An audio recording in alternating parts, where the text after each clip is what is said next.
नमस्कार मित्रों, मैं अनिल सिलेक्शन टाइम में आप सब लोगों का स्वागत करता हूं। आज मैं आपको नंबर सिस्टम समझा रहा हूं। नंबर होता क्या है, एक्चुअली बहुत बेसिक से चीज़ें समझाऊंगा। आपको पता भी है कि अगर थोड़ी सा टाइम ज़रूर लगता है, लेकिन मैं आपको जो है बहुत बेसिक से लेकर चलूँगा। जो मेरे बैच होते हैं उसमें टाइम ज़रूर लगता है, क्योंकि मैं बहुत बेसिक से लेकर चलता हूँ और बहुत हाई लेवल तक ले जाता हूँ। तो आप थोड़ी सा पेशेंस बनाए रखिए और समझते रहिए। तो एक बात समझो, यहाँ से एक बात बताओ। पहली बात तो ये समझो कि ये नंबर होते क्या हैं। मैं आपको समझाता हूँ नंबर के बारे में। तो पहले आप नंबर समझिए, ये नंबर क्या होते हैं। अगर नंबर के बारे में अगर बात की जाए तो नंबर दो टाइप के होते हैं। एक ऐसे नंबर होते हैं जो इंटीजर्स फॉर्म में होते हैं, और एक ऐसे नंबर होते हैं, जैसे इंटीजर्स फॉर्म पे अगर बात करूं, जो पूर्णांक के रूप में होते हैं, यानी पूरे के पूरे। जैसे 1 2 3 4 ये नंबर पूरा का पूरा पूर्णांक पे होता है। आप लोगों ने देखा होगा जब कभी कॉपियों पे रिजल्ट आता तो उसमें जो है अपूर्णांक में कोई नंबर नहीं आता, यानी इतने नहीं याद लिखा आता कि 60.5 नंबर, ये तो 60 ही नंबर आएगा, ये तो 61 नंबर आएगा। इस तरीके से नंबर दिए रहते हैं। तो मैं इधर आपको समझाता हूँ कि नंबर बनता कैसे है। एक्चुअली अगर देखा जाए तो अगर मैं बात करूँ कि नेचुरल नंबर क्या होते हैं, प्राकृतिक संख्या। नेचुरल नंबर के बारे में अगर बात की जाए, प्रकृति से हमें जो नंबर मिले हैं उन्हें प्राकृतिक नंबर कहते हैं। जो नेचर से मिले हैं, नेचर से हमें क्या क्या चीज़ें मिली हैं उसके बारे में अगर मैं डिस्कशन करूं, तो पहले अगर आज से बहुत साल पहले की अगर बात की जाए, तो पहले आदमी इस तरीके से काउंट किया करता था। 1 मार्कर, 2 मार्कर, 3 मार्कर, 4 मार्कर, इस तरीके से 1 2 3 4। उसको ये पता नहीं था कि आधी नंबर भी हो सकता है, कोई 5 5.5 नंबर भी हो सकता है, मतलब उसे कोई पता नहीं था। इस तरीके से गिना करता था, 1 पहाड़, 2 पहाड़, 3 पहाड़, मतलब इस तरीके से वो काउंट करता था। तो इन्हें जो हमें प्रकृति से मिले हैं उन्हें हमने नाम दिया प्राकृतिक नंबर। कौन सा? प्राकृतिक संख्याएं। ये प्राकृतिक संख्याएं जैसे 1 2 3 4, ये नंबर आपके प्राकृतिक नंबर कहलाते हैं, यानी प्राकृतिक संख्याएं कहलाते हैं। अगर मैं बात करूं, फिर इसके बाद मुझे लिखने की ज़रूरत पड़ी। जैसे मैंने 20 लिखना था मुझे, तो मुझे 0 की ज़रूरत पड़ी, तो 0 फिर इसके बाद आया। तो अगर मैं इस नंबर के आगे अगर मैं 0 लगा दूं, तो उसको नाम दिया गया होल नंबर। क्या नाम दिया गया? Whole number. अब ये पूर्ण संख्याएं हो गई। क्या? पूर्ण संख्याएं। अगर किसी प्राकृतिक संख्याओं के पहले अगर 0 लगा दिया जाए, क्या लगा दिया जाए? 0, तो आपकी पूर्ण नंबर कहलाते हैं।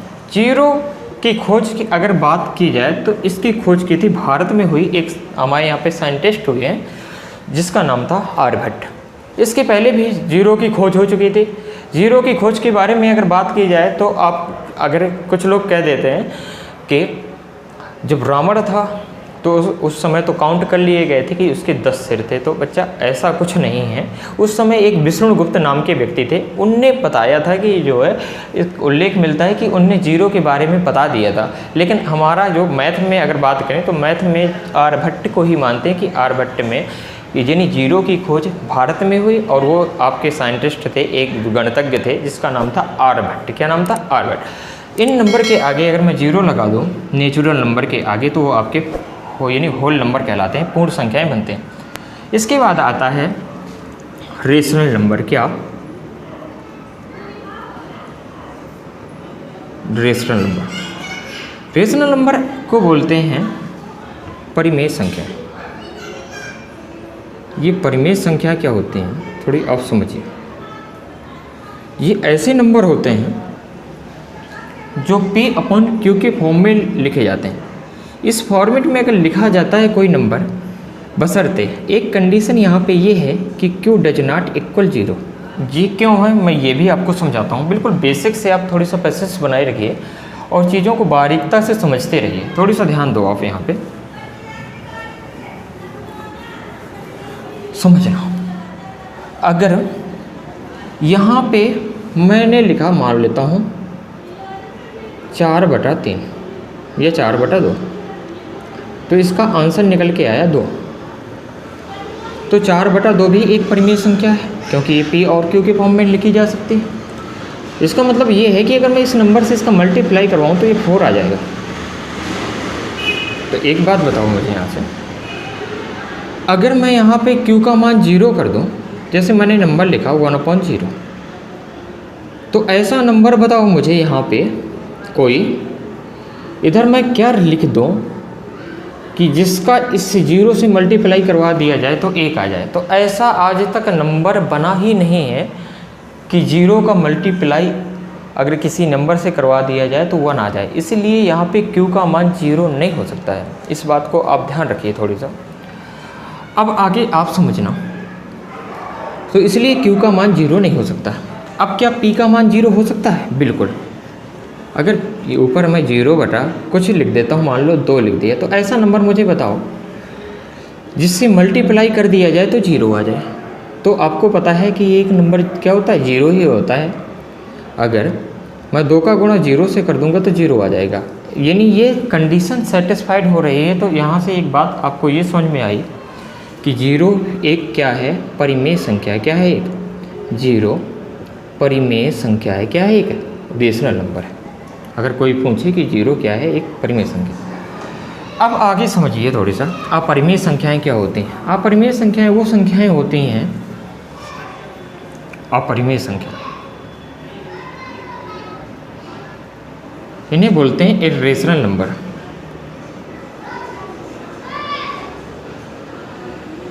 समझ रहे हैं? इर्रेशनल नंबर के बारे में अगर बात की जाए, जो संख्याएं P और Q के फॉर्म में नहीं लिखी जा सकती उन्हें बोलते हैं क्या, अपरिमेय संख्या। मैं आपसे कहूँ क्या पाई आपकी परिमेय संख्या है? बिल्कुल नहीं। पाई का मान निश्चित नहीं है, वो तो हम 22/7 मान लेते हैं। 22/7 एक परिमेय संख्या है, क्योंकि ये P और ये Q है, इसलिए पाई एक अपरिमेय संख्या है। क्या है? पाई एक अपरिमेय संख्या है। पाई के बारे में अगर बात की जाए तो पाई 14 मार्च को पाई दिवस मनाया जाता है। पाई की खोज अगर के बारे में अगर बात करें तो 14 मार्च को पाई दिवस मनाया जाता है। एक्चुअली हुआ यहाँ पे ये था कि पाई का मान एग्जैक्ट है, ना तो रिपीटेड आता है नॉन रिपीटेड आता है। कहने का मतलब ये है कि पाई का मान 3.14 ऐसे आगे कोई ना कोई अदर नंबर आते चले जाते हैं। ना तो ऐसा आता है कि 1.3333 आ जाए कि रिपीटेड नंबर आ जाए, ना कोई नॉन रिपीटेड नंबर आता है कि बदल ऐसे आता है। मतलब पाई जो है कुछ मतलब ऐसे नंबर आते हैं कि ये तो ना तो एक तरीके से काउंट होते हैं, अलग अलग तरीके से आता रहता है। कहने का मतलब जब इसमें भाग देंगे कोई नंबर 5 आ सकता है, 6 आ सकता है, फिर कुछ और आ सकता है 8, मतलब इस तरीके से चलता रहता है। या तो ये रिपीट ही नहीं हो रहा, जैसे 1.33 आ जाए, 6 आ जाए, ऐसा नहीं आता। इसलिए पाई को माना गया है एक अपरिमेय संख्या। अब यहाँ थोड़ी समझना, ये नंबर होते क्या हैं, ये चीज़ें मैंने आपको समझाई। एक छोटा सा क्वेश्चन आता है इसी नंबर सिस्टम में कि बताओ सम संख्याएं क्या होती हैं। तो ऐसी संख्याएं जो 2 से डिविजिबल होती हैं उसे इवन नंबर कहते हैं। क्या कहते हैं? इवन नंबर कहते हैं, सम संख्या कहते हैं। जैसे 8, 4, 2, ठीक, जो 2 से कट जाएँ। तो 2 से कौन कौन से नंबर कट जाएंगे? तो किसी संख्या के लास्ट में या तो 2 आ जाए, या तो 4 आ जाए, या तो 6 आ जाए, या तो 8 आ जाए। तो ये नंबर जो है आपके 2 से डिविजिबल होंगे। क्या आप बताओ मुझे कि 0 एक सम संख्या है या नहीं? अगर मैं 0 के बारे में अगर बात करूं तो एक बात बताओ मुझे यहाँ से। देखो यार, यहाँ ध्यान देना थोड़ी सा। अगर मैं 3 + 3 कर देता हूँ तो मुझे प्राप्त होता 6। इसका मतलब यहाँ हुआ कि अगर विषम और विषम नंबर को ऐड कर दिया जाए तो एक सम संख्या प्राप्त होती है। अगर मैं यहाँ से लिखूँ 2 + 2 तो होगा 4। यहाँ से पता चला कि यदि सम और सम, 2 सम नंबर को ऐड कर दिया जाए तो हमें क्या प्राप्त होता है? एक सम संख्या प्राप्त होती है। तो ये था इसकी कहानी। इसी प्रकार अगर मैं 2 + 1 कर दूँ तो मुझे मिलेगा कितना? 3, क्योंकि एक विषम संख्या है,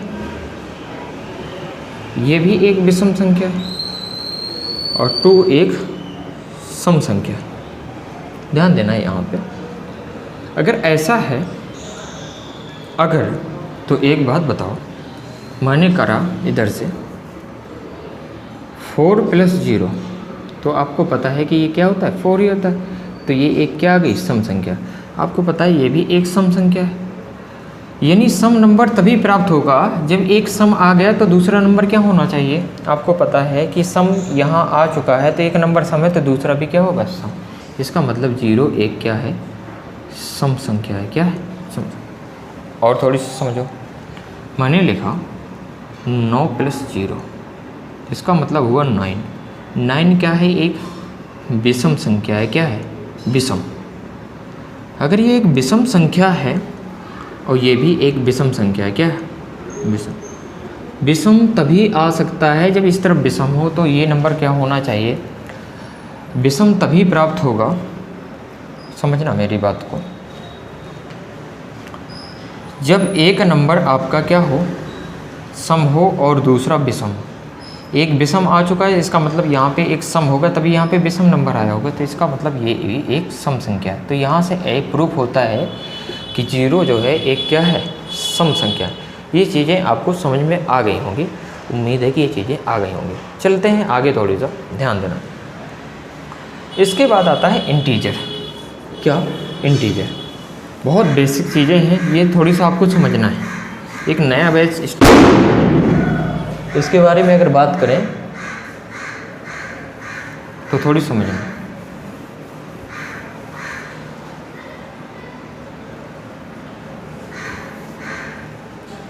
ध्यान दो, समझो थोड़ी सा। अगर ये है तो मैंने आपको समझाया इंटीजर्स क्या होते हैं, पॉजिटिव इंटीजर्स क्या होते हैं। इंटीजर्स का मतलब होता है पूर्णांक। ये आपकी नंबर लाइन है। क्या है, नंबर लाइन। ये 0 + 1 + 2 + 3 ये आपके पॉजिटिव इंटीजर कहलाते हैं। क्या कहलाते हैं, पॉजिटिव इंटीजर, धन पूर्णांक। -1 -2 -3 ये आपके कहलाते हैं ऋण पूर्णांक। क्या कहलाते हैं, ऋण पूर्णांक। समझना, अगर ऐसा है इस पूरे को इंटीजर कह लेते हैं। क्या कहते हैं, यानी पूर्णांक, इसको नाम दिया गया। अब आप ध्यान देना थोड़ी सी चीज़ों को। ये चीज़ें थी नंबर सिस्टम के बारे में जो मैंने आपको समझाई।